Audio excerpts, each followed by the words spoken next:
So this is our LLM project phase 1 report. The authors of this is myself, Shaun Richter, and Cole Arduser. We're doing sentiment analysis of Twitter data. So just to start off, our chosen language model is binary sentiment analysis of Twitter posts. We want to be able to identify whether a Twitter post is positive or negative. The significance of this is understanding public sentiment can benefit businesses, policymakers, researchers, and many other things by providing insights into customers' opinions, political trends, attitudes, etc. Um, Analyzing sentiment in tweets is challenging though due to informal language, slang, abbreviations, hashtags, character limits, and all this stuff. So accurately classifying tweet sentiment is our goal for this project. Again, just some challenges, slang, informal language, abbreviations. Those are all hard for models to learn on. Um, Another challenge is tweets are very limited, so there's not a lot of context to learn on. Noise in data due to URLs, hashtags, emojis, special characters. Those, again, another challenge. Those will all be removed. And models have a lot of problems with identifying sarcasm and irony. So that's another challenge.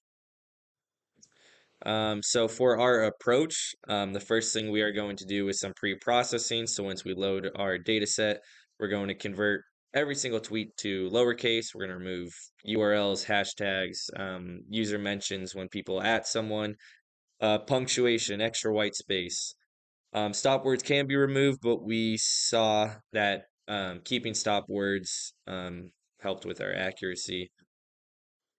Um, and next, after that, we explored two types of word embeddings. The first is the SVD-based embedding, which used a count vectorizer to create a count word matrix, as well as we reduced dimensionality to get statistical representations of each tweet, or the words in the tweets. Second approach was Word2Vec, which was a neural-based method that captured sentiment relationship between words in their previous context. After that, to ensure our word embeddings were correct, we use a TS&E approach just to project our high-dimensional word vectors into a 2D space so we could verify our word embeddings were correct. And then following that, we trained 4 models, the first of which is logistic regression, followed by naive Bayes. Then we did a feed-forward neural network and a short LSTM, a long short-term memory network. After that, each model is evaluated on the validation data. So we collected metrics such as accuracy, precision, recall, and F1 score. And furthermore, the last thing we did is we did some qualitative insights to examine why certain tweets were misclassified. This is just some literature review about other research papers or approaches for tweet sentiment analysis. One approach was deep learning approaches with convolutional neural networks, as well as BERT algorithms with transformers. There's also many other solutions for the Sentiment 140 dataset, which is also the dataset we are going to be using. Yep, this is kind of repetitive, but the problem formulation is just binary text classification of tweets. We are going to have 2 types of word embeddings. The first one SVD, the second one is the neural approach of Word2Vec. Again, we're choosing some just baseline models of logistic regression and naive Bayes, and then we're going into more neural approaches and LSTMs and FF and feed-forward neural networks. The loss functions we are going to measure is the cross entropy loss to measure the performance of our binary classification, penalizing incorrect predictions, looking at their confidence, and then another loss function is the negative log likelihood, which is just implicit to naive Bayes, and it's the same thing as a maximum likelihood estimation. For our actual experiments, we used the Sentiment 140 dataset, which we got off Kaggle. It consists of 1.6 million tweets that are either labeled as positive or negative. They did mention neutral on Kaggle, but none of the tweets in the dataset were actually labeled with the neutral tag. So we split it up into 80% training, 10% validation, and 10% testing. Um, Out of the 1.6 million tweets, there were 19, almost 20 million total words after we cleaned and did all of our pre-processing. There was, and then we ended up with 448,000 unique words after cleaning and pre-processing. The average tweet length was 12.5 words per tweet.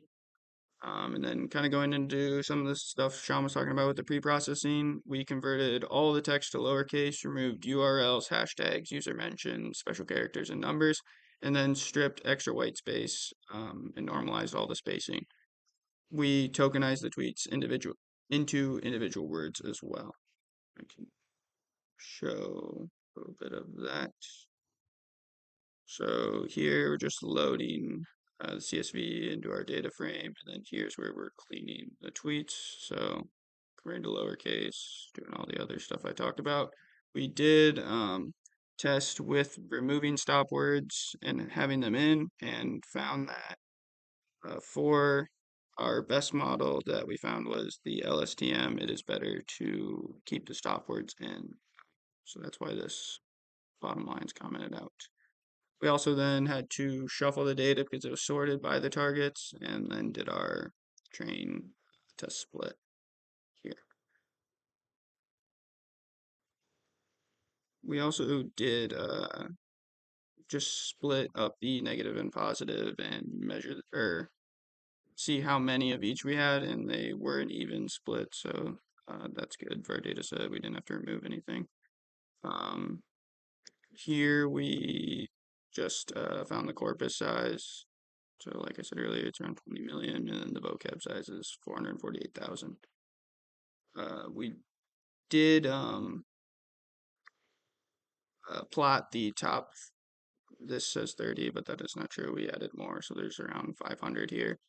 500, the top 500 words versus their rank. So this does follow Zipf's law. Looks just like it should. And then next we'll go into the evaluation metrics. So we, like Shaun said, had 4 different models, used both the word embeddings on them for 8 total. And to evaluate them, we used accuracy, precision, recall, and the F1 score, using the confusion matrix, which we then calculate all these from that. So I can show just a couple examples. So here we have the word embeddings that we made. So here's the SVD one, and then the word to word embeddings, and then we use these down below. Oh, I guess, yeah, there is the TS&E visualization like Shaun mentioned, so we plotted some of these to show that it was grouping the positive words and negative words, just to make sure our word embeddings were correct. Then onto the models. Like I said, for logistic regression and all the others, we did one version with the SVD embeddings and then one with the word-to-vec embeddings. Generated the confusion matrix and all of the loss values. So we did that for naive Bayes as well. And then LSTM, we did both. And we also generated the loss curves for the LSTM and the feed-forward neural network. So yeah, this is for the word-to-vec one. And feed-forward, we did the same.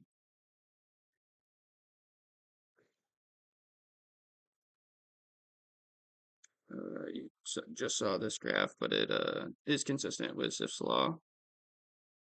And here's another look at the TS&E visualization. So yeah, the positive words are grouped together and the negative are grouped. Here's the results that we got. So this was just using basic models for everything and then using the different word embeddings. With each, the best that we found was using the word-to-vec word embeddings with the LSTM model. Gave us a score of 82.7% for accuracy, and then it's actually the same for the F1 score, but it was the top performer as well there. Here are the loss plots that I kind of glanced over. So here, um, with the SVD, both were trending downward. Here, with the word to vec and with the LSTM model, we did see that it looks like we have a little bit of overfitting here from the third to fourth epoch. So we would have to implement some stopping method to make it so it would not trend upward. There's the other two. And then just to go into some qualitative evaluations, we picked out some tweets that were predicted wrong and then just kind of went over why we thought that might have been happening. So right here, the original tweet, you can see it's this, um, and then cleaned, it's here. So this emoticon we noted gets deleted.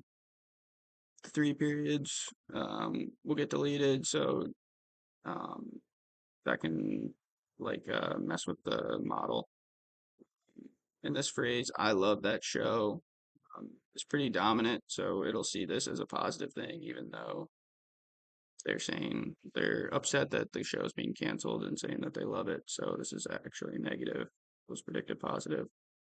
Um, some other examples we found were small tweets. So, I mean, this is replying to someone else just as error, comma, working on it. So there's not much context here. And the error kind of just takes over what the model thinks. So it predicts that as negative.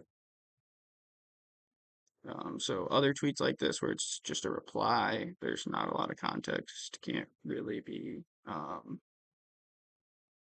categorized one way or another. That's kind of why we wish there was a neutral, just for stuff like this. We'll see another example of that in tweet 4, but this example 3 is an example of sarcasm. So the original tweet is off to church, my life is so exciting, and then in parentheses it says I know. So they're being sarcastic about that, which the tweet treats it as a literal statement. So when it says my life is so exciting, it takes that as a positive thing. In example 4, we have this long tweet, which kind of has two different things going on in it, which can mess up the model and the target label.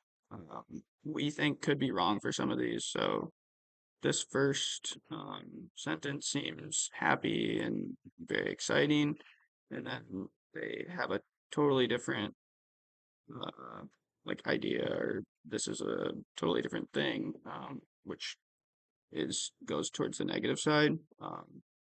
This causes the model to think it's positive due to this first sentence, we believe.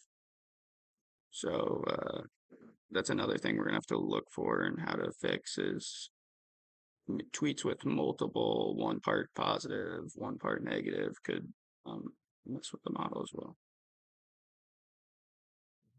So in conclusion, we use the Sentiment 140 dataset to do binary sentiment classification of tweets.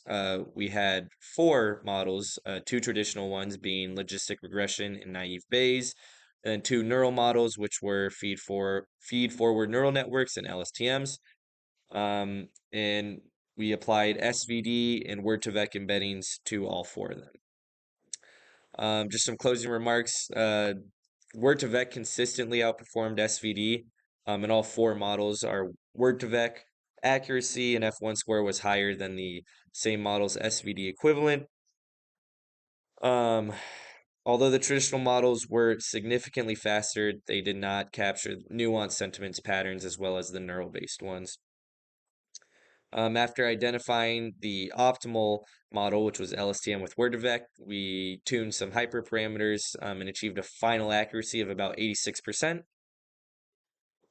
Just for some unique changes to the architecture of language models. So our LSTM model we used was a unidirectional LSTM. Some improvements we made was we made it bidirectional LSTM. Um, and what a bidirectional LSTM does is it processes the sequence in both forward and backwards directions. This allows the model to capture context from both past and future tokens, which is useful for informal text-like tweaks where sentiment cues can appear anywhere in the sentence. By incorporating bidirectionality, the LSTM was able to better understand patterns where word order and surrounding context are crucial, leading to improved accuracy.